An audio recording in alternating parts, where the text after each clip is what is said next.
Lawmakers are working to find ways to promote water conservation, but a recent order by the governor has some owners worried that their neighbors will stop looking after their lawns. 23 ABC's John Genovese has the story.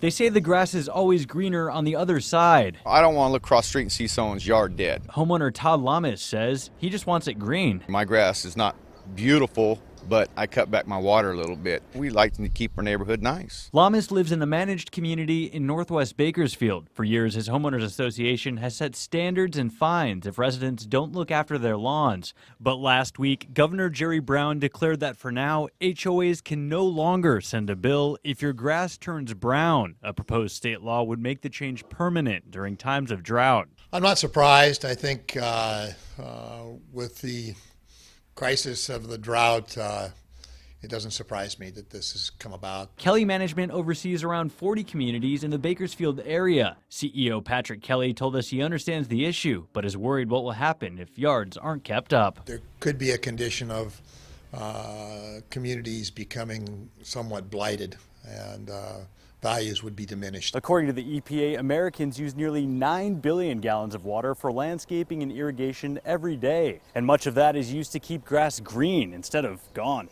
I got sprinklers here that I maintain. I just cut back my water use to make sure all my sprinkler heads are working right and they're spraying on the grass, not the sidewalks. A simple step that Todd told us is a win-win for everyone. I don't think it's going to hurt if you just cut back, and I think everything will be okay. John Genovese, 23 ABC.